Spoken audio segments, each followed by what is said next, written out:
ocorre uma mudança cerebral. Talvez não na plasticidade cerebral, ou talvez nisso, né? Essa é uma pergunta, né? Mas talvez na parte química do cérebro. Como é que funciona essa mudança, assim?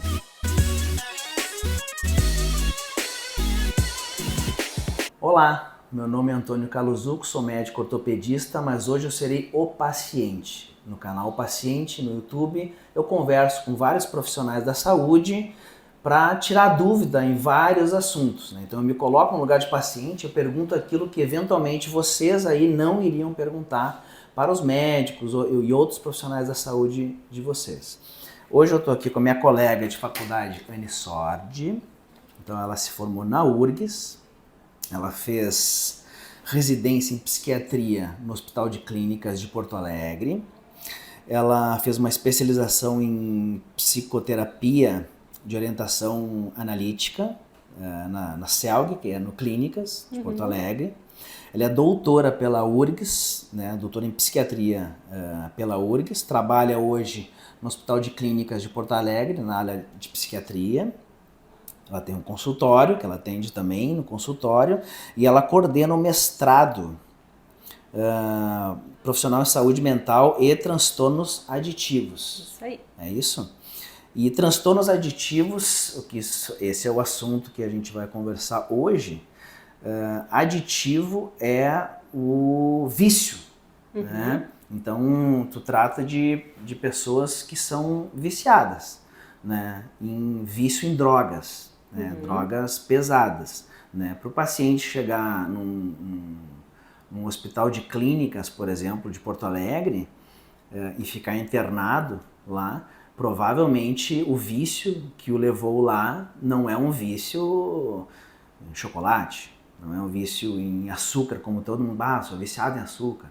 É um vício pesado. Tá? O que tu costuma atender na tua vivência dentro do Hospital de Clínicas e até mesmo fora do Hospital de Clínicas? Obrigado. Primeiro te agradecer, né, o convite de poder estar participando e poder estar te revendo, né? Acho que não só colegas da URGS, a gente era do mesmo grupo de doutorandos, então convivemos bastante, uma época bem legal. Falar um pouco então assim sobre as adições, né? A gente até costuma não falar tanto a palavra vício, apesar de ser a palavra mais comum e que mais aparece na mídia, porque alguns usuários de substâncias sentem que essa palavra tem uma conotação pejorativa, né? O porquê isso? Porque há muitos anos, toda a questão da dependência química era entendida como uma questão de falta de caráter da pessoa que não quer se cuidar, fraqueza moral. E é muito recente assim, esse entendimento que, na verdade, existe toda uma questão neurobiológica por trás disso e que se configura como uma patologia, né? E aí tu me perguntasse isso, assim, né, de quais são as drogas ou as substâncias que levam as pessoas a buscar tratamento.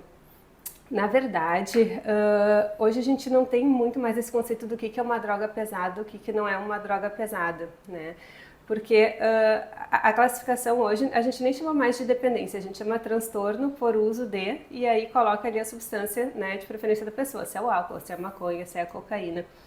E o que vai dizer assim, se aquilo é pesado ou não é pesado é uma série de critérios diagnósticos, né, que existem e que tem muita relação assim com o quanto aquela substância está prejudicando o funcionamento, o dia a dia da pessoa, as relações dela, né? Se a gente fosse falar qual é a droga mais pesada, a gente diria que é o álcool, em função de ser a mais prevalente e que tem mais gente afetada pelo uso, né? O que a gente pode diferenciar um pouco as substâncias é quando a gente diz sobre o potencial dependógeno delas, né? Que por exemplo, quantas vezes a pessoa precisa usar aquilo para desenvolver uma dependência, né? Então, dependência química. Dependência química, né? Então a gente tem, por exemplo, o crack, né? É uma substância que só, né, às vezes usa poucas vezes e já fica com uma necessidade muito grande de usar de novo. O próprio cigarro é uma das substâncias que mais provoca a dependência. É mesmo? E o álcool, a gente entende que o álcool depende muito assim da quantidade e da frequência que a pessoa bebe, né? Mas o teor alcoólico facilita? Com certeza, também. Sim. Porque vai sofrendo uma neuroadaptação cerebral em função do teor alcoólico, né? E nos homens, assim, a gente faz uma média que leva em torno de 10 anos, assim, da pessoa beber de uma forma disfuncional, leva ao desenvolvimento do alcoolismo. Para a mulher isso já é bem mais rápido, né? Até em função de questões hormonais da mulher. Então, é difícil a gente dizer qual que é a droga mais pesada, assim. Tu falou uma coisa interessante agora aí, ocorre uma mudança cerebral, Sim. entende? Mudança, talvez não na plasticidade cerebral, ou talvez nisso, né? Essa é uma pergunta, né? Mas talvez na parte química do cérebro. Como é que funciona essa mudança, assim? Tá. A gente é como se fosse alguém, um rapaz magrinho, daqui a pouco ele começa a treinar, fica gigante de musculoso e tal. Ele mudou a parte muscular dele, né? Talvez a parte até neuromuscular, né? E isso pode acontecer no cérebro em relação à dependência. Sim. Como é que funciona isso? A gente tem uma parte do nosso cérebro que se chama o sistema de recompensa cerebral. O que é o sistema de recompensa cerebral? Né? O nome mais científico seria o sistema mésico-córtico-límbico, porque pega todas aquelas regiões do cérebro. Ele é um sistema que ele é responsável pelas sensações de prazer, né? e pela motivação. Tá? É muito difícil a gente dizer exatamente o que acontece, porque isso é uma coisa que ninguém sabe, né? Então, assim, hoje tem gente que tem aquela questão da dopamina, tem que fazer detox de dopamina. Sim. Isso não existe, na verdade. O nosso cérebro ele é extremamente complexo, todos os neurotransmissores estão interrelacionados. Se fosse tão fácil assim, a gente ia resolver todos os nossos problemas, né? Isso. Mas o que existe, isso sim, né? É que a droga ela atua de uma forma muito intensa nesse sistema de recompensa cerebral, né? O que vai fazendo neuroadaptações nele, o que faz com que com o tempo a pessoa precise de estímulos cada vez maiores para conseguir sentir o mesmo prazer que ela sentia antes. Então é como se a droga fosse desensibilizando, né, esse sistema para outros tipos de prazeres e ficando com uma memória muito fixada de que o prazer intenso é só conseguido com aquela substância. Né? E nem é só substância, porque hoje a gente tem todas as dependências comportamentais também. Então, né, existe dependência de jogos, dependência de sexo, dependência de compras. Né? Mas tem, assim, a dopamina tem uma parte importante nisso. Né? Existe um hiperestímulo dopaminérgico pelo uso dessas substâncias todas. E com o tempo, assim, uma coisa interessante que vai acontecendo é que pela pessoa ter só ela não precisa nem usar a substância. Se ela tem só um gatilho de algo que lembra a substância, por exemplo, ela passar na frente do bar que ela estava acostumada a beber, ou ela passar na frente da boca onde estava acostumada a comprar cocaína, isso já dispara, né, uma hiperativação desse sistema dopaminérgico. E às vezes quando ela usa daí a substância, ela nem consegue sentir tanto prazer. Mas ainda assim é como se tivesse um drive mental que estivesse sempre levando ela a repetir aquele mesmo comportamento de uma forma compulsiva e impulsiva. Bom, tu respondeu aí uma pergunta que eu ia te fazer do comportamento neurobiológico, assim, né? Então vai mudando a parte bioquímica e biológica do cérebro, né? A gente tem alguma droga, assim, que poderia dizer que qual é que causa mais problema? Assim, ó, essa droga é a causa mais problema. Tu deu um spoiler aí em relação ao álcool. O álcool, né? É um que eu sempre pensei que o álcool, né, por ser, não só por ser liberado, entre aspas, mas ele culturalmente, eu me lembro na faculdade que eu era, digamos assim, fazer um bullying comigo, assim, porque eu não bebia. Eu não gostava realmente do álcool, né? Como é que tu vai nas festas e não bebe? Como assim tu vai numa festa e não bebe? Né? Então ele não é só aceito, né? A gente parece que precisa dele para a festa ser completa. Né? Então eu imagino que o álcool tem esse potencial. Mas eu queria que tu falasse um pouco do álcool, mas além do álcool, tem algum outro assim que seja realmente um problema? Né, que poderia apontar um dedo assim, essa droga aqui é um problema. Eu diria que acho que todas elas. Todas elas. Todas elas. Cada uma assim. tem o seu... Cada uma. O que a gente... tem coisas diferentes, assim, por exemplo, né? O tipo de problema vai variar, por exemplo, né? A cocaína, ela é uma droga que quando a pessoa usa, ela tem um risco muito agudo no momento do uso, porque a cocaína ela faz uma vasoconstrição importante, então é uma das maiores causas de infarto, por exemplo, em pessoas jovens, né, de AVC, então é um risco muito agudo. O álcool, a menos que a pessoa beba muito e tenha um coma alcoólico, né, ou que ela se coloque numa situação de risco de beber e dirigir, né, dificilmente ela vai ter um problema tão agudo pelo consumo de álcool, mas é um problema crônico que vem sim trazer um monte de problemas ao longo da vida. Sim, a mesma coisa que cigarro, né? A mesma coisa que cigarro, A pessoa fala, tal droga não mata, né? O cigarro não mata de overdose, né? Que nem a cocaína, né? Mas uma hora ele pode ocasionar. Uma hora vem a conta. E como é que, outra pergunta importante, como é que a gente sabe, por exemplo, que a pessoa usa determinada, tem como a gente saber, né? Porque, por exemplo, eu tenho um familiar, né? Eu tô com meu filho lá, que é adolescente, adulto jovem. Mudou o comportamento, né? E ele tá me dizendo que ele não usa nada, né? Tá só rebelde. Né? E aí, como é que eu consigo saber, assim, se ele usa ou se ele não? Tem como saber isso ou não? Até tem, assim, geralmente a gente começa a desconfiar exatamente pelo que tu falaste, pelas mudanças de comportamento, né? Então, coisas assim, por exemplo, se a pessoa está ficando mais agressiva, mais ansiosa, mais dificuldade de dormir à noite, se daqui a pouco tu percebe que tá roubando dinheiro da carteira, né? Diz que vai para um lugar, quando tu vê foi para outro lugar, as mentiras, às vezes tem muita relação quando a pessoa está em uso.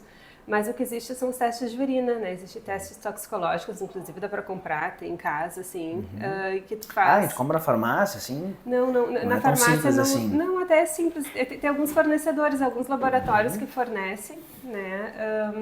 E se consegue comprar, então até é uma parte do tratamento, geralmente, né? A questão do monitoramento do uso através desses testes de urina.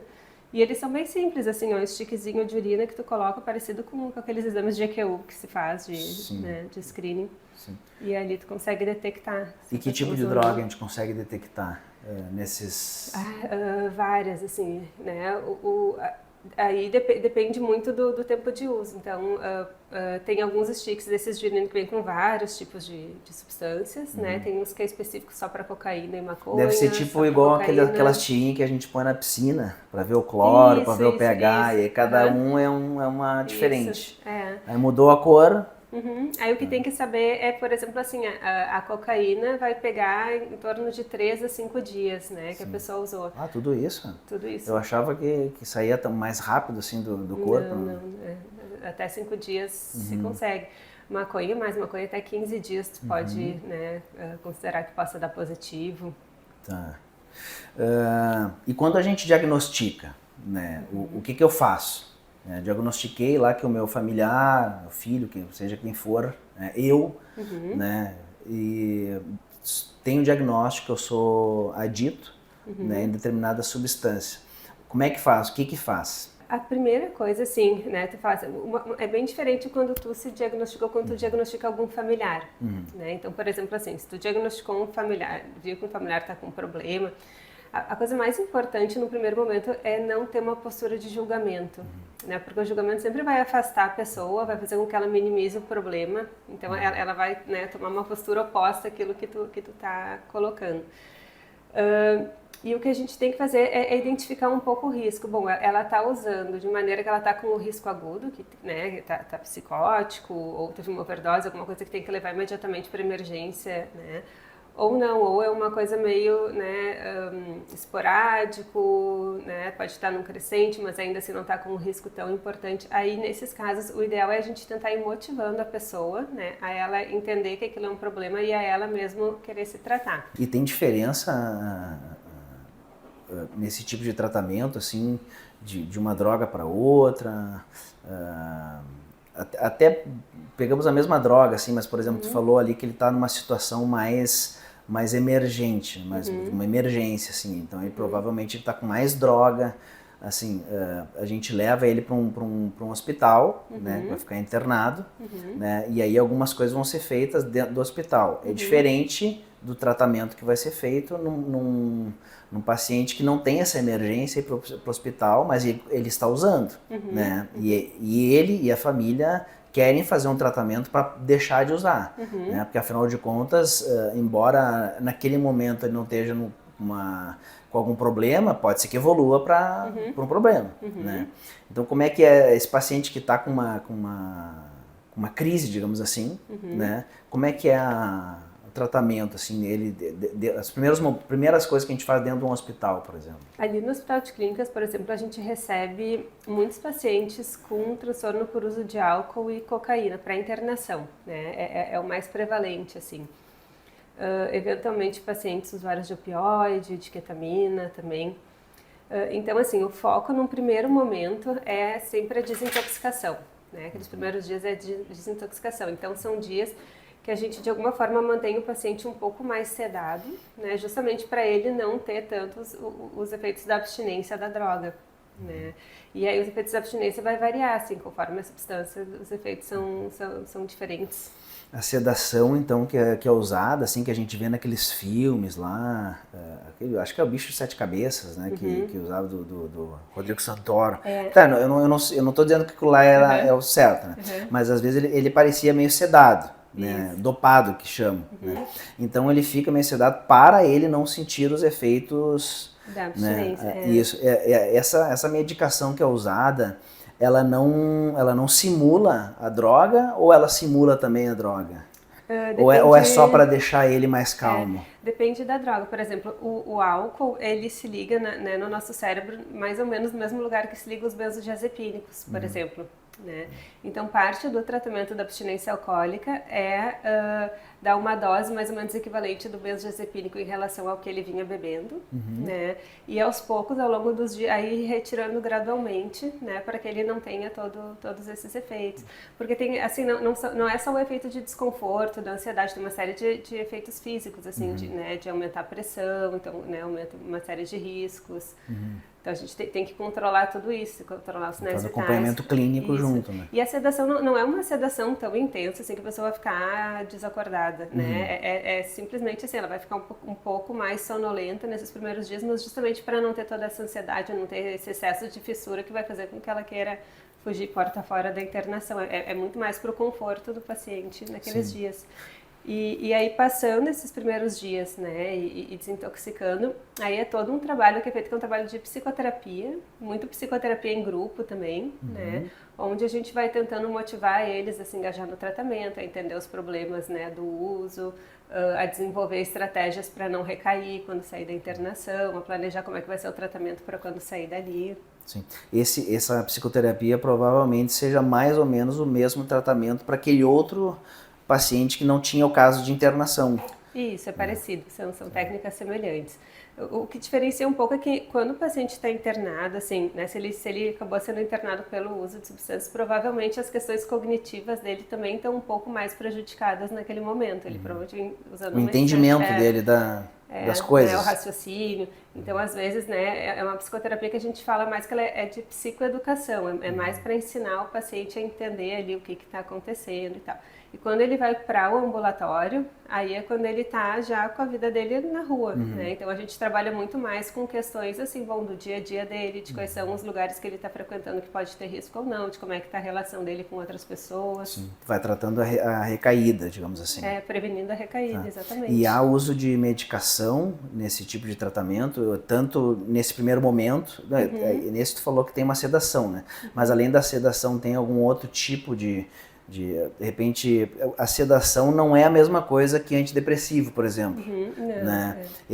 Tem algum tipo de medicação nesse sentido, antidepressivo, alguma coisa assim? Não? Assim, infelizmente, até hoje, né, não se descobriu nenhum remédio que trate a dependência química de uma forma geral, assim. Tá? Especialmente para a cocaína, não tem nenhuma evidência assim, de nada que realmente funcione. Mas a gente tem várias medicações que funcionam um pouco para uma coisa ou outra, né? Então, assim, uma das primeiras coisas que a gente tem que fazer é tentar diagnosticar as comorbidades. Então, assim, se além da dependência aquela pessoa tem um transtorno depressivo ou bipolar, né, ou tem transtorno de ansiedade, então a gente tem que tratar, e para isso sim tem evidência, né, então a pessoa tem uma depressão, a gente vai ter que tratar com antidepressivos, né, transtorno bipolar, usar um estabilizador do humor, porque a gente sabe que quanto mais desestabilizada do ponto de vista de humor ela estiver, mais chance ela vai ter de recorrer ao uso da substância para lidar com isso. Quando então tu a gente trata bem as comorbidades. E só para complementar, assim, e algumas medicações ajudam, por exemplo, assim, quando a gente vai tratar uma pessoa e ela está decidida que ela não quer mais beber, né? A gente tem uma medicação que se chama de sulfiram, que é o antietanol, que ele é um remédio que ele não tem nenhum princípio psicoativo, mas que se tu tomou o remédio e bebeu, misturou com álcool, tu vai ter uma reação muito horrorosa, assim, tu vai ficar com vermelhão, vai ter enjoo, simular uma crise de pânico. Então ele ajuda muito, porque, por exemplo, né, em geral a pessoa não vai acordar querendo beber, ela vai acordar bem motivada, querendo ficar mais um dia limpo.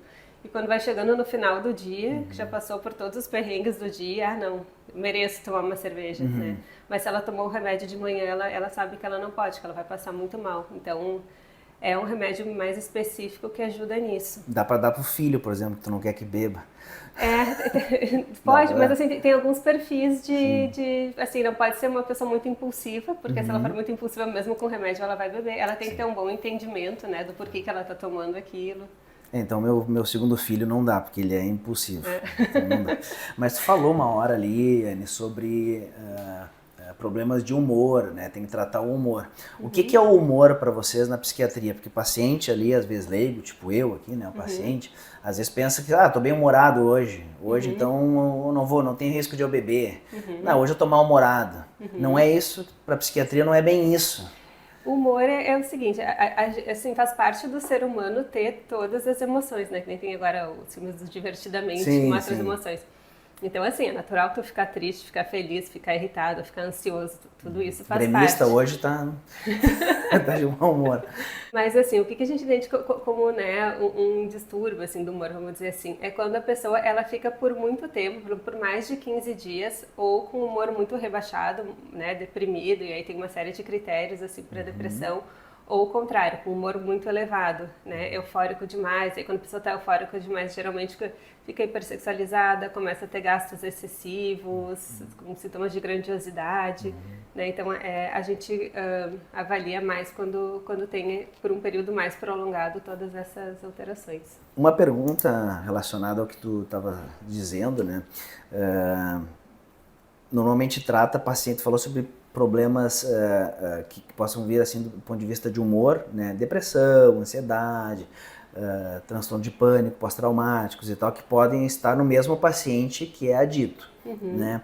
Mas existe algum paciente que não tenha nada disso e desenvolva por causa da droga ou da substância? Sim, sim.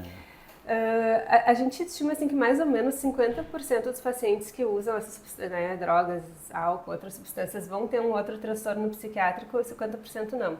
Então, assim, tem várias coisas que têm relação com isso, né? Componente genético é muito importante. Por quê? Porque a genética, ela também vai determinar como é que esse sistema de recompensa vai se comportar, se ele vai ser mais sensível ou menos sensível, né, aos estímulos que ele receber. É bem difícil fazer esses diagnósticos que eu te falei num usuário de substâncias justamente por isso. Às vezes é difícil saber o que é efeito da droga, o que é... O que ele já tinha antes. Que já tinha. Então a gente tem que conversar muito com os familiares, tem que analisar como é que era o histórico dessa pessoa antes de ela começar a usar drogas, como é que é o histórico da família, se ela já ficou um período sem usar, como é que ela se comportou naquele período, né? E tem pessoas assim que mesmo sem, lógico que quando tu tem um transtorno psiquiátrico, tu né, já tá mais suscetível a um dia vir a experimentar drogas, porque muitas vezes elas acabam sendo experimentadas como uma automedicação, né? Uma pessoa, vamos dizer assim, uma pessoa muito deprimida, chegou um dia lá que usou cocaína, viu que a cocaína deixou ela mais ativa, mais feliz, né? Essa memória vai ficar registrada e a partir disso ela vai experimentar outras vezes até desenvolver a dependência. Mas tem a questão cultural em relação às drogas, que é muito, muito importante. Então, às vezes, mesmo sem ter nenhum transtorno, se tu está num contexto social ali, cultural, onde aquela substância é oferecida e aquilo é bem visto pelo grupo, né, a pessoa pode acabar usando em função desse estímulo social também. Tu falou mais ou menos ali sobre a parte sobre se tornar dependente ali no início, né? Então, há uma mudança cerebral, né? Então, química no cérebro. Então, essa mudança química a gente sabe que existe, né?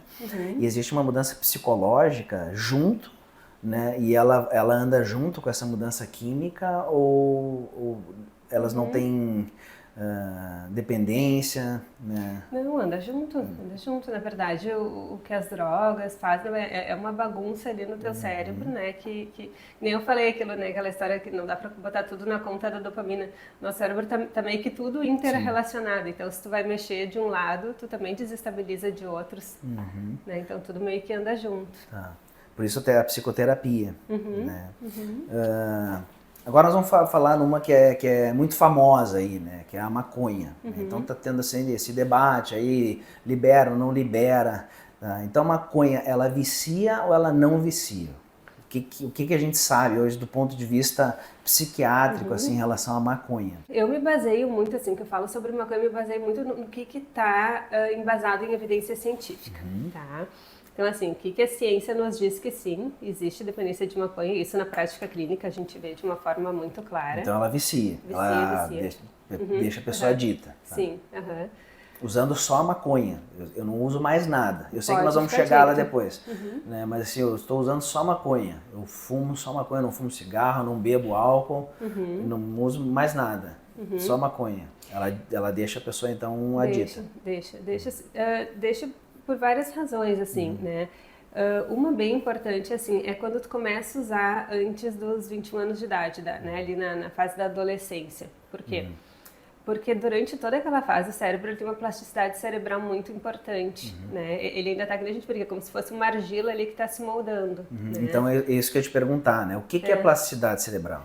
Plasticidade cerebral é, como é que eu vou poder explicar isso? É a capacidade de adaptação dos neurônios e de fazer todas as conexões, né, neuronais que vão se estabelecer assim. A gente tem momentos da vida em que a gente tem uma maior plasticidade cerebral e um maior crescimento dessas É o ramificações crescimento neuronais. do cérebro, essa capacidade de aprender coisas. Exatamente. Tá. Né? Isso é maior nessa fase da vida. Em alguns períodos, assim, então ali no início da vida, até os 2 anos de idade, a gente vê isso quando os filhos estão crescendo, que tem, né, parece que tem épocas da vida que eles desenvolvem um monte de coisas e outras que fica, né, meio parecido durante um período. E a adolescência é um período que tem muita plasticidade cerebral também.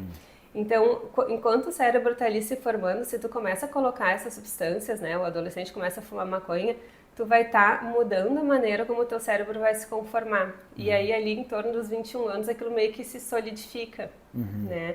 E aí, se tu provocou algum tipo de alteração, essa alteração ela vai permanecer ao longo da vida adulta. Permanecer é irreversível, digamos assim. O cérebro, ele tem alguma plasticidade cerebral até o final da vida, né? A gente vê muito isso assim, quando a pessoa tem um AVC, né? Que às vezes a gente vai estimulando, e ela vai recuperando uma série de funções cerebrais. Mas é muito mais difícil depois que o cérebro já está formado. Tá. Isso né? quantos anos, mais ou menos? A partir dos 21 anos. Tá. Né? E aí já tem estudos hoje que mostram, por exemplo, assim, até alteração estrutural do cérebro, né? Principalmente na substância cinzenta. Do formato do cérebro. Então, na parte de estrutura mesmo. Isso, histologicamente. Isso, tá. né? Em função de criança ou adolescente que fumou durante esse período maconha, né? Então é pior do que eu imaginava, porque eu realmente achei que a tua resposta não ia ir por esse caminho. Não, né? Então... A maconha é um assunto, eu gosto muito de falar sobre ele, porque quem estuda gera isso, debate, assim, né? gera debate, não, e porque tem uma questão assim, muito importante, tá? Tudo que a gente escuta sobre maconha na mídia, né, na rádio, existe uma indústria da maconha, que é uma indústria muito poderosa, que gera muito dinheiro por trás de tudo isso. Né? É eles E eles conhecem muito bem os caminhos que eles precisam percorrer para tu conseguir ir liberando e aumentando o número de usuários. Então tem uma coisa bem interessante assim. Lá por 2012, eu fui para um congresso que era um congresso na Califórnia, que era bem na época em que eles estavam começando a liberar maconha medicinal. Tá? E o que a gente via lá? Como era uma maconha medicinal, tu não podia comprar em qualquer lugar, tinha que ter uma prescrição do que eles chamavam que eram os Green Doctors, né? Que eram como se fosse a medicina canábica. Eram médicos especialistas disso. E aí naquela época, se tu fosse percorrer ali por Los Angeles, tu tinha era tipo uns mais quiosquezinho de medicina canábica do que Starbucks nos Estados Unidos. E sabe que Starbucks, o McDonald's tem muito. Sim. Né? Imagina.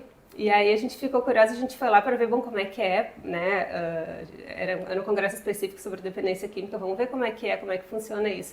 Chegando lá tinha um cartaz que dizia assim, se você tem qualquer uma dessas patologias, você tem direito a receber uma prescrição de maconha. E aí as patologias vinham desde assim, de doença muscular, cólica menstrual, dor de cabeça, anemia, câncer, assim, Sim. Tudo que tu pudesse imaginar. E ainda tinha uma frase que dizia, se você tem qualquer outra patologia crônica que não está descrita aqui, você também pode receber. O que isso significa? Que qualquer um poderia ir lá pegar a sua prescrição. Então, era uma questão meio perversa, assim, do tipo, bom, vamos começar a liberar né, a maconha medicinal para daí depois ter a liberação de uma forma geral, que é o que está acontecendo hoje nos Estados Unidos, né?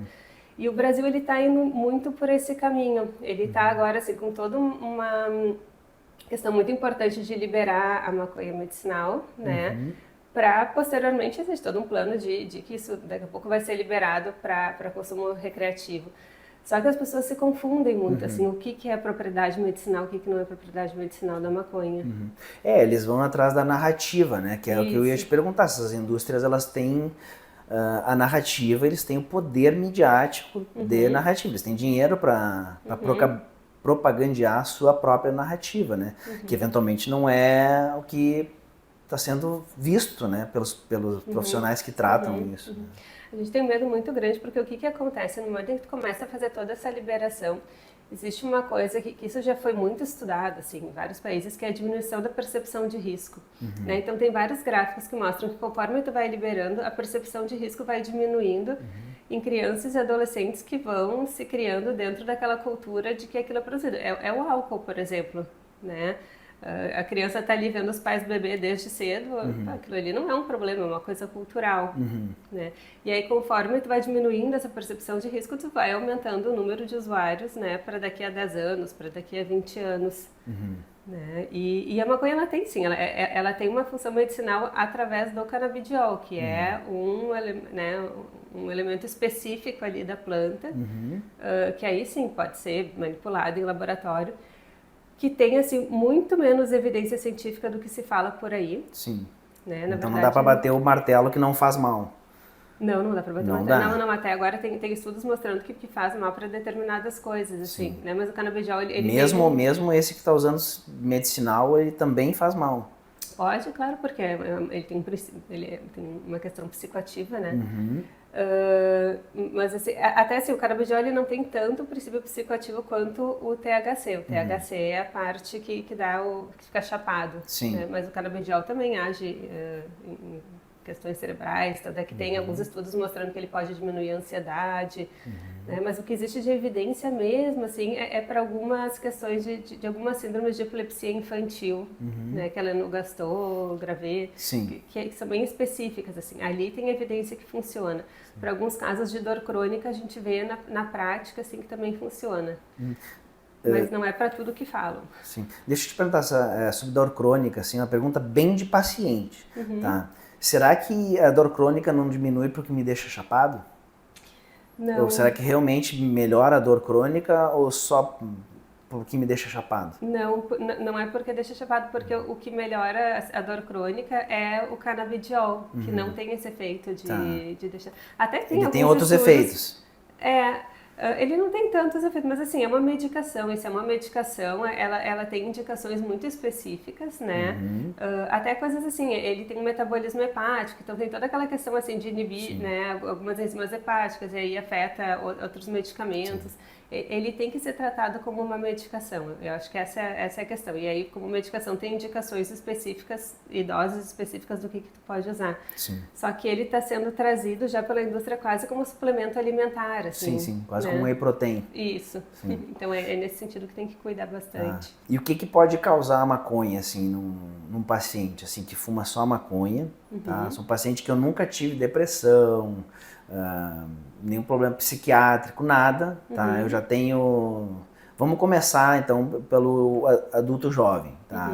Tem 20 anos, tá? Eu comecei a usar maconha. Eu não usei como adolescente, mas eu tô começando agora com uns 20. Entrei na faculdade, entrei lá na URGS. E aí comecei a experimentei com os colegas maconha, tá? E aí, o que isso pode me causar? Então, o que a maconha causa, assim, né? O que tem de evidência? O que tem de evidência? Que não tem achismo, sem achismo. Sem achismo.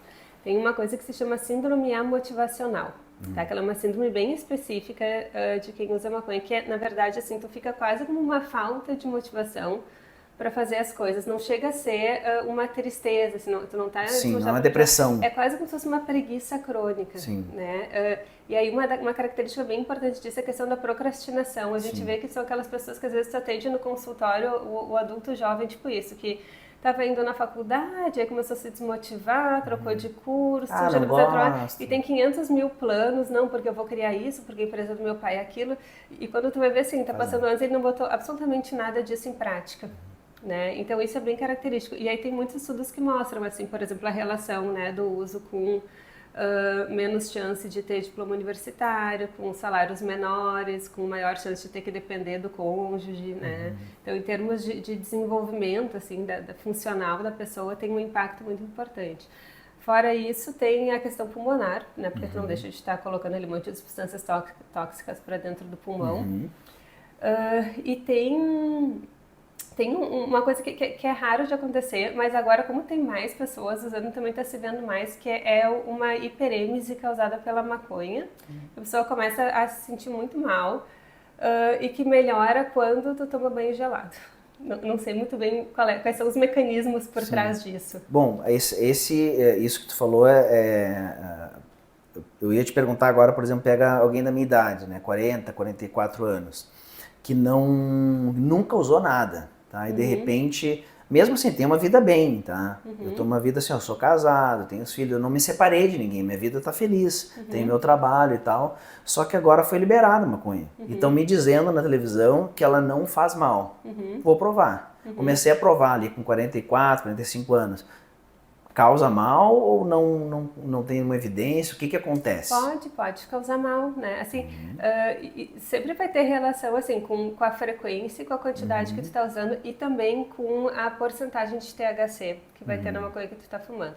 Quando a gente, muitas dessas discussões assim, libera, não libera maconha, a primeira pergunta que a gente faz é, qual é a maconha que tu tá dizendo em liberar?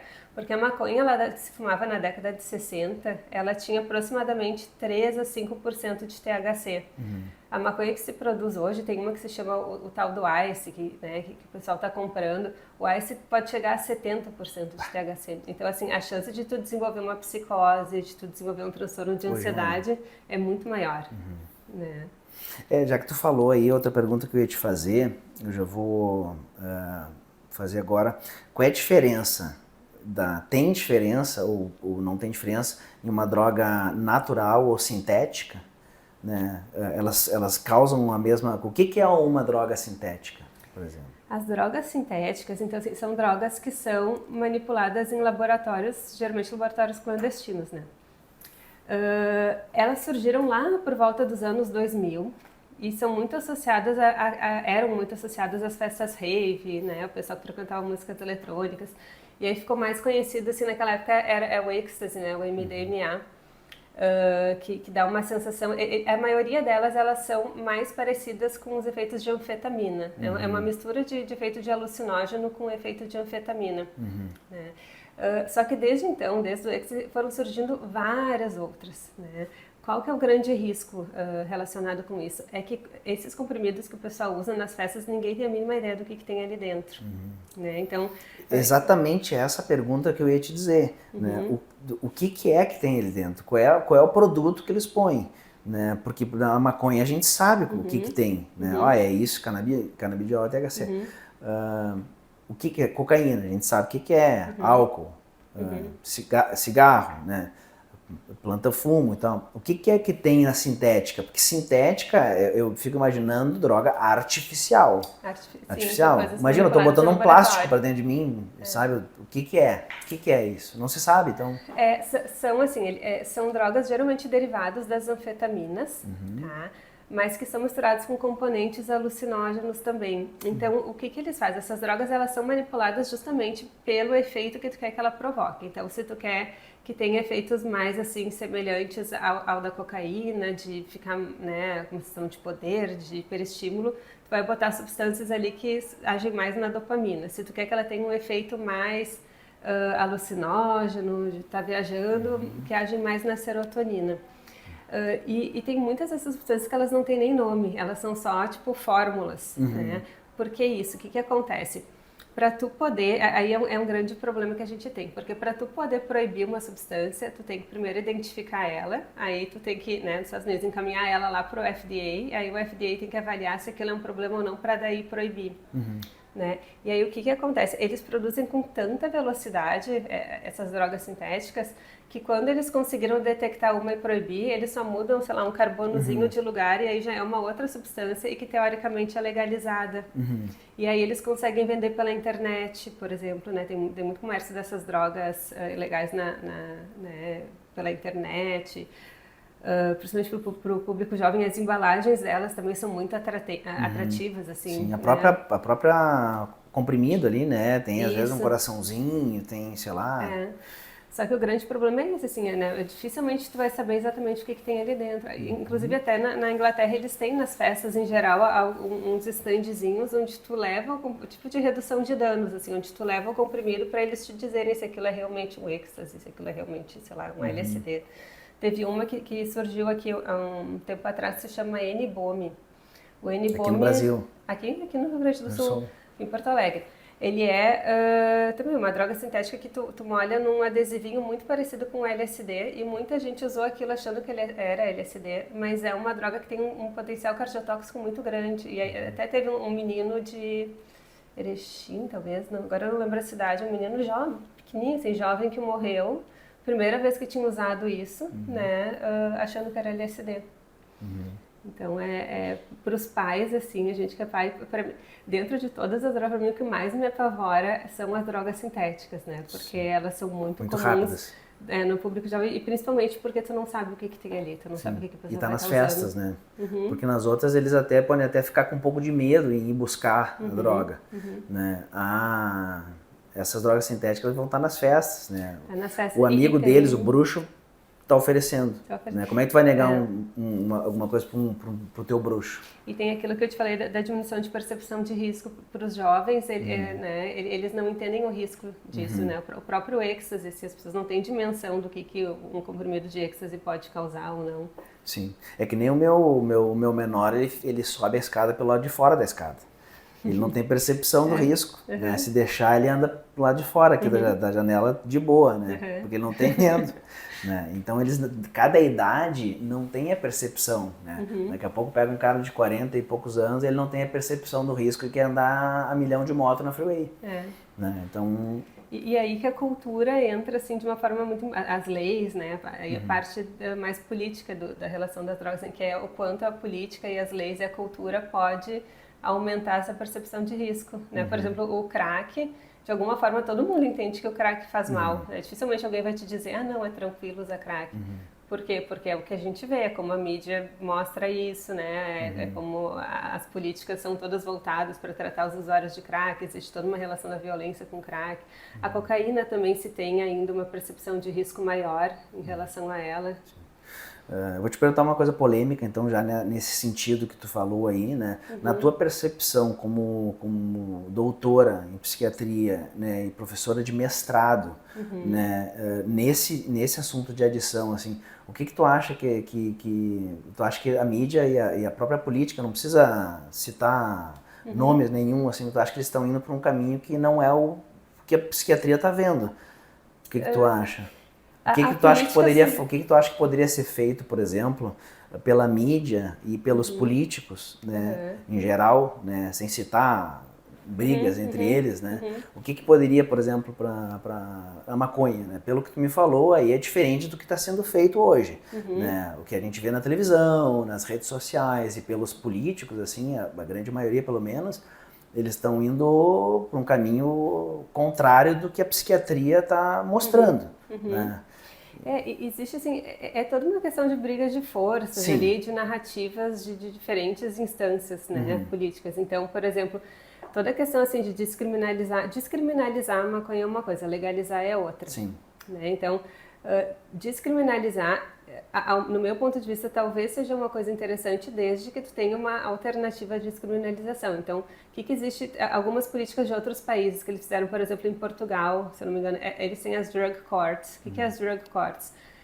São locais onde a pessoa, bom, ela foi pega com maconha, né, num porte além do que poderia, primeiro ela vai receber tipo uma notificação, num segundo momento ela vai receber tipo uma sanção, uma multa, num terceiro momento ela tem que fazer uma espécie de um curso para entender por que na quarta vez, bom, aí tu é preso. Sim, então, vai ensinando.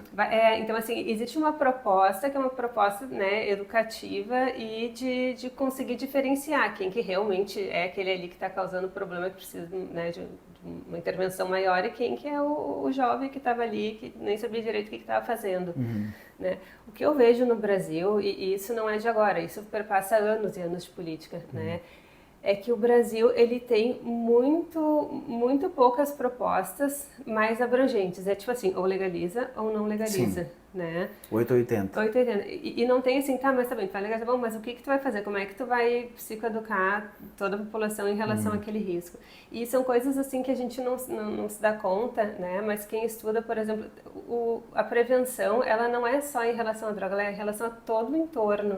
Então tem um estudo que é super interessante, de um cara que ele é um arquiteto e que ele fez um estudo que ele viu que uma das coisas que mais protegia para as pessoas não usarem drogas na comunidade lá que ele estava estudando era o fato de ter praças perto da casa, né? Por que isso? Porque daí as crianças que ficavam dentro de casa, dentro daquela comunidade específica, de alguma forma sofriam mais violência, então se elas estavam na rua ali na praça, elas sofriam menos violência, o que fazia com que elas quisessem recorrer menos às drogas, e elas estavam de alguma forma mais vistas por outras pessoas.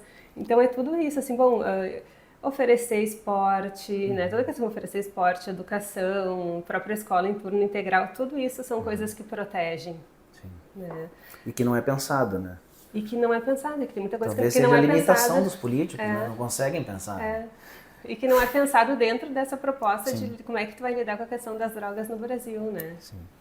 Bom, tu falou ali mais ou menos, uma das perguntas que eu ia te fazer era sobre o que tem de novo. Né? Uma das drogas é essa que tu citou aí no Rio Grande do Sul. Tem alguma outra coisa nova, assim?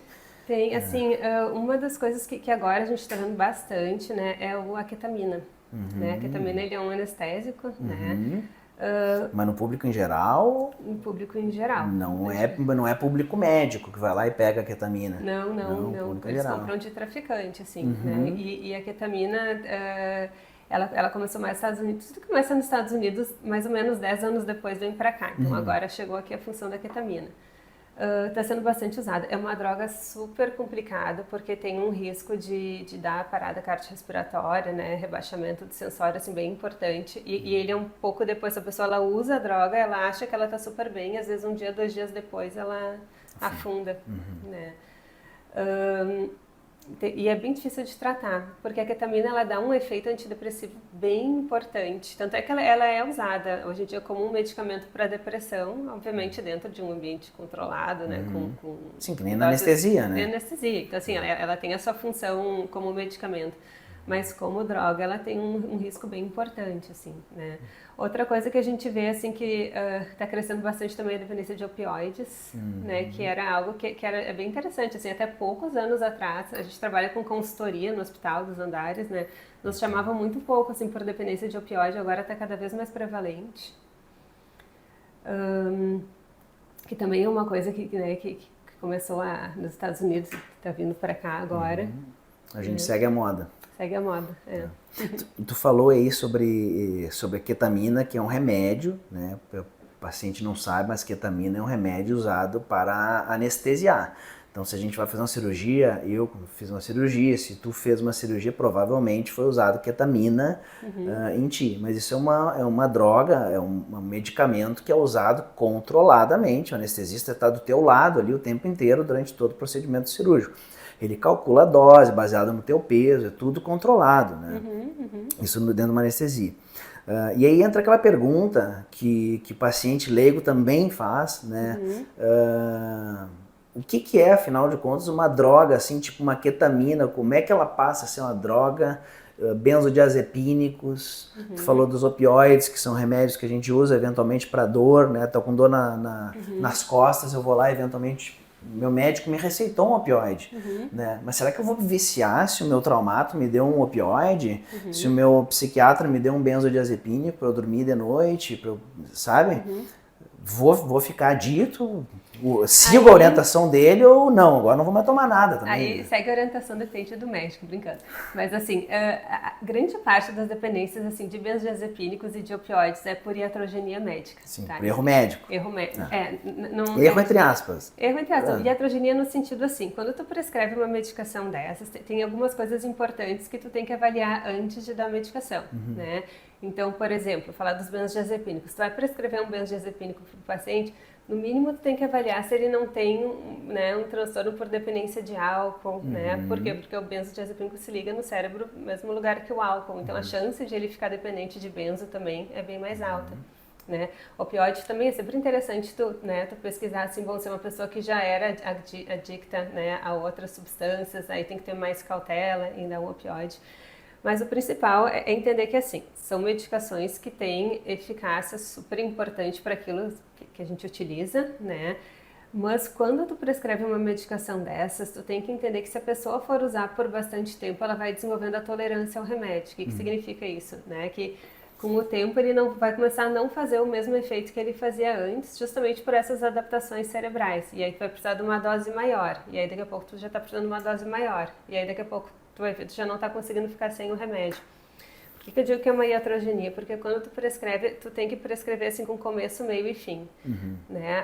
O que a gente vê muito no hospital, assim, que é super ruim, é o paciente, ele sai, às vezes ele faz uma cirurgia, aí dão, né, uma caixa com 30 comprimidos de Tilex e não explicam que é uma medicação que pode causar dependência, né, não explicam como é que ele tem que fazer a redução. E aí o paciente vai para casa, tomou, adorei esse remédio, tirou minha dor, vou tomar de novo. E aí vou tomar de novo, de novo, de novo. E aí daqui a pouco acabou aquela caixa, foi ali no posto, conseguiu uma caixa com outro médico que também não investigou. E quando tu vê, a pessoa tá... Nem essa funciona mais para dor dela, né?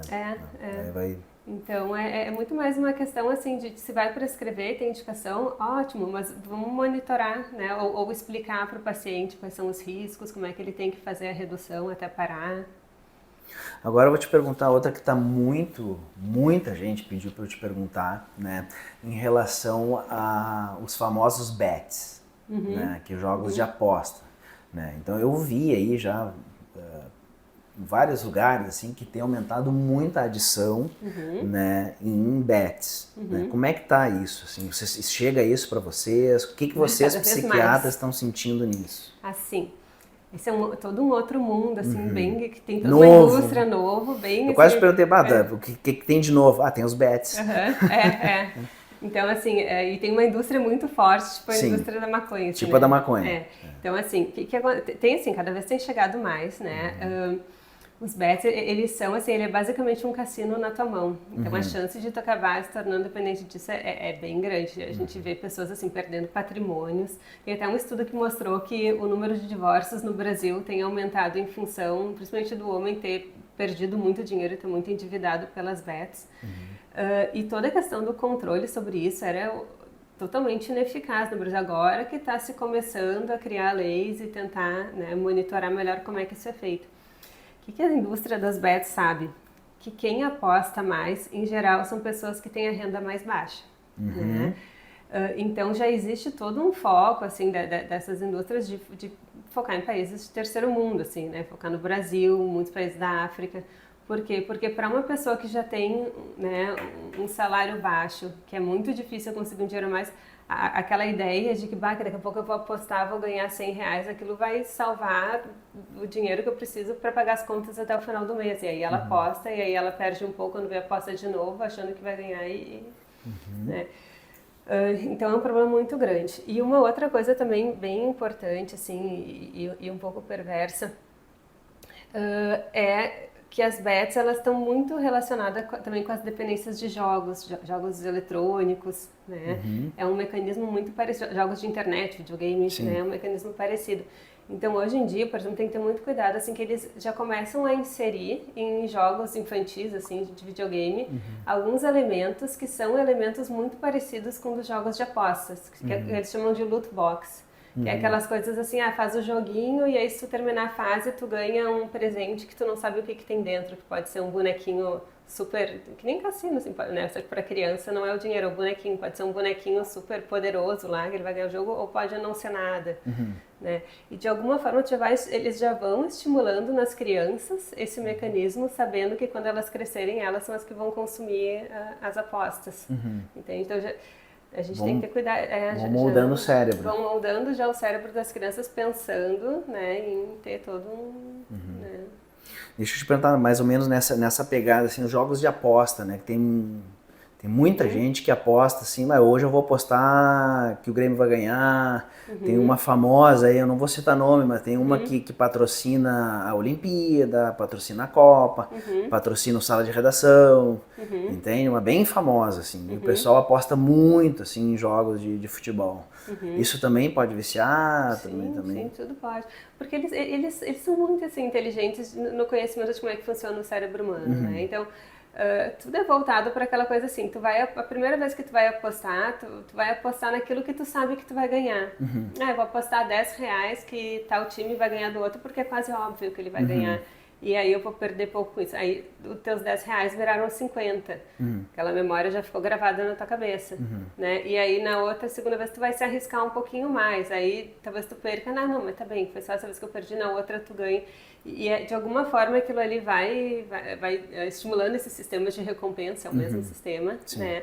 E ao invés da droga, é a aposta que fica ali como uma coisa que te gera essa ansiedade, né, a própria dependência, assim, tu começa a passar o teu dia todo pensando naquilo, quando é que eu vou jogar, qual é o jogo que vai ter, mas eu perdi tanto, então eu tenho que recuperar aquilo que eu perdi, então eu vou apostar nisso, e quando tu pensa, tu tá super envolvido com isso tem a ver também com agora outro tipo de vício, digamos assim, né, que são as telas, as redes sociais, assim, isso aí tem piorado muito, assim, em adultos e crianças. Como é que está funcionando isso na parte da psiquiatria? Tem. O que, assim, a questão das telas, né? O que acontece, assim, essa não é tanto uma especialidade, porque daí é mais da psiquiatria infantil, né? Mas até onde vai meu conhecimento, assim, disso. O que acontece? Um dos problemas das telas é um pouco a velocidade dos vídeos, né? Então, assim, do TikTok, vídeo de... Isso serve para adulto também, né? Para adulto também.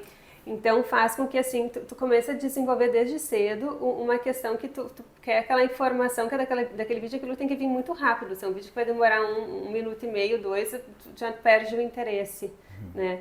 E de alguma forma tu vai se educando para isso, né? Então assim, ao longo da vida, por exemplo, vai ser muito difícil para uma criança ler um livro do início ao fim, que é algo que envolve muito mais atenção, muito mais energia. Ela quer a informação toda muito rápida, né?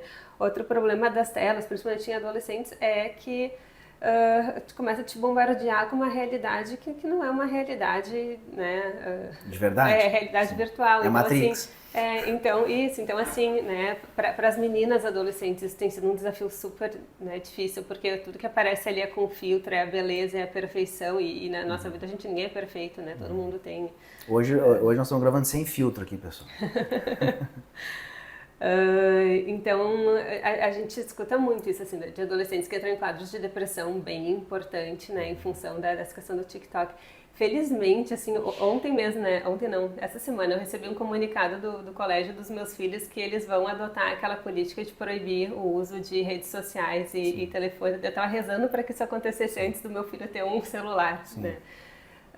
Porque é isso, assim, tem estudos bem interessantes assim, que mostram que o grau de atenção que a criança tem com o professor, ele é muito maior se ela deixou o telefone em casa do que se ela deixou o telefone num locker, né, num armário, do que se ela está com o telefone na mochila. Que aqueles que têm telefone na mochila, eles estão tão atentos a ver se vai entrar uma mensagem ou a querer pegar aquilo que eles não conseguem. Estão tentando escutar o celular. Isso é a ciência que está dizendo, isso é ciência, não é a opinião. Não. Isso, né, que eu disse assim, tudo que eu falo é sempre assim, o que é baseado em estudos, né, estudos científicos. Então, para terminar, Anny, assim, eu sou um adito, tá? Eu quero me curar. Tem chance de me curar? Como é que existe cura para essas adições que a gente já conversou aqui? Não? Ou eu vou ficar fadado a me tratar, como é que é? É com uma pressão alta, que eventualmente você tem que tomar um remedinho ali todo dia, que nem o diabetes, por exemplo. Né? Diabetes ele não tem cura, ele tem tratamento, né? A pessoa fica tratando, ela vai ter que ficar sempre atenta ao diabetes. E aí?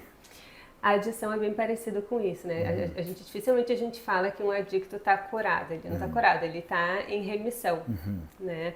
O que isso significa? Significa que tem gente que desenvolveu a adição a alguma substância, fez um tratamento e ela pode ficar abstinente para o resto da vida, né?